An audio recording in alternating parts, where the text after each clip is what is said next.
Hi mga kamarites! So ayan, sumasakit yung mata ko sa mga nababasa ko sa newsfeed ng Facebook. So ayan yung mga article na pagbabago daw nga ni sa pag-aaral ng bata. So papalitan na nga.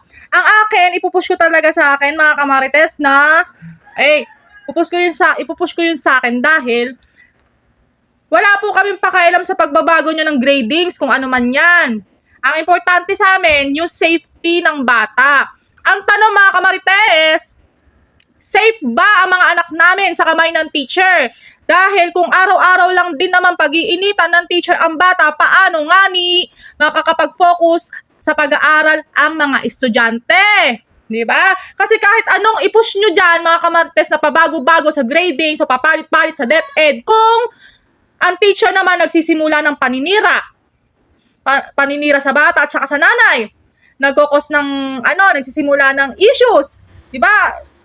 Nowadays kasi ang teacher nagiging ma-issue na, 'di ba? So nadadamay ang bata at saka magulang, 'di ba? So ipupush ko at ilalaban ko talaga sa akin mga kamarites. Okay? Dapat ang tanungin niyo diyan ang mga teacher. 'Di ba? Kahit kayo magbago-bago ng mga anong plano, subject or what or date, schedule sa pag-aaral ng bata, ang pagpokusan niyo mga kamarites, ang teacher na nagsisimula ng pag-iinitan ng bata. Hindi mo nga ni alam kung may problema ba yun sa kanila or something else na may naninirang ibang magulang, di ba? So, ayan mga kamarites, para klaro tayo. Di ba? Kasi alam nyo yun, pagka-open ng Facebook, sa news feeds, ganyan mababasa mo. Paiba-iba ng DepEd. Pakialam po namin na.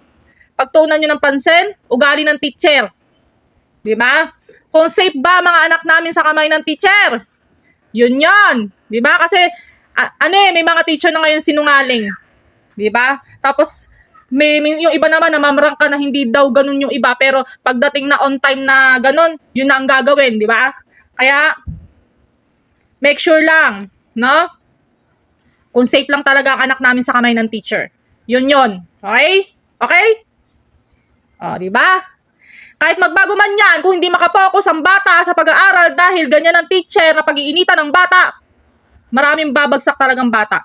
Imbis na pagpokusan nyo ang mga bata sa pag-aaral kaysa chismis, chat kayo ng chat sa grupo nyo, wala mangyayari talaga. Di ba? Walang mangyayari sa ganyang sistema ng teacher na, nowadays talaga napakabulok na sistema ng nila. Yung ibang teacher ha, na pinag-iinitan ng bata. Okay? Intindi? Ha? Yun dapat ang gawin nyo eh. Baliwala yan, ganyan papalit-palit nyo eh. Siyempre, maraming matotromang bata kung pag-iinitan ng bata, di ba? Sabi nyo hindi. Kaloka, kaya ang dami palang nagda-drop, ang daming nag-i-stop dahil ganyan ang teacher. Wow, prangka ako. Sabihin na natin yung katotohanan. Hindi yung ipipilit nyo pa yung kasinungalingan nyo. Oy.